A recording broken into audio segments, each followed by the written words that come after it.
آج دعوت ولیمہ میں صرف مالداروں، تاجروں کو، سیاستدانوں کو، عہدہ منصب والوں کو مدعو کیا جاتا ہے، غریبوں کو بالکل نظر انداز کر دیا جاتا ہے۔ حالانکہ آپ صلی اللہ علیہ وسلم نے دعوت ولیمہ میں غریبوں کا خاص طور پر خیال فرمایا ہے۔ اللہ کے رسول صلی اللہ علیہ وسلم نے ارشاد فرمایا، شر الطعام طعام الولیمۃ یدعى لها الاغنیاء ویترک الفقراء ومن ترک الدعوہ فقد عصی اللہ ورسولہ۔ بدترین ولیمہ وہ ہے جس میں خاص کر مالداروں کو مدعو کیا جائے اور غریبوں کو چھوڑ دیا جائے۔ جس شخص نے دعوت ولیمہ سے انکار کیا اس نے اللہ و رسول کی نافرمانی کی۔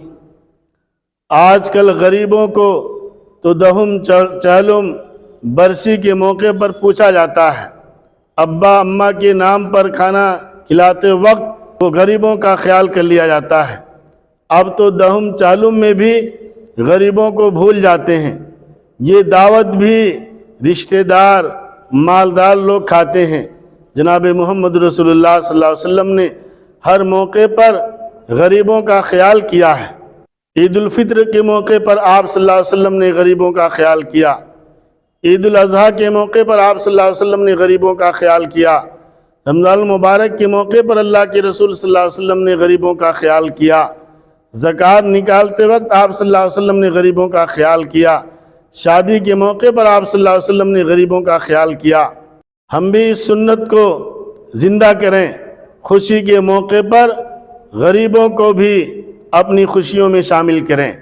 ایک حدیث میں اللہ کے رسول صلی اللہ علیہ وسلم نے فرمایا، لا یأکل طعامک الا تقی، تمہارا کھانا پرہیزگار لوگ ہی کھائیں۔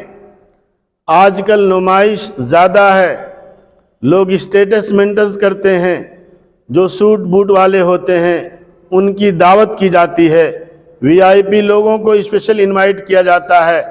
اس لیے غریبوں کو حقارت کی نگاہ سے مت دیکھیے، ان کی دعائیں لیجئے۔ اس لیے دعوت کرنے والوں کو چاہیے اور مہمانوں کے ساتھ غریب اور نادار لوگوں کو بھی مدعو کر لیا کریں۔ آج کل شادیوں کی دعوت میں وی آئی پی لوگوں کا خصوصی خیال کیا جاتا ہے۔ کوئی لیڈر آ گیا تو آگے پیچھے لوگ چلتے ہیں، اگر ایم ایل اے صاحب آ گئے تو خوشی کا ٹھکانہ نہیں، پلکیں بچھا دیتے ہیں کہ ایم ایل اے صاحب ہماری دعوت میں تشریف لائے۔ کوئی عالم صاحب، کوئی مولانا صاحب آ گئے تو کوئی پرسان حال نہیں، وہ عالم صاحب آئے، امام صاحب آئے، کوئی نہیں پوچھتا۔ امام صاحب، عالم صاحب کو لوگ شادیوں میں، دعوتوں میں یاد نہیں کرتے ہیں، البتہ قبرستان میں امام صاحب، عالم صاحب ضرور یاد آتے ہیں۔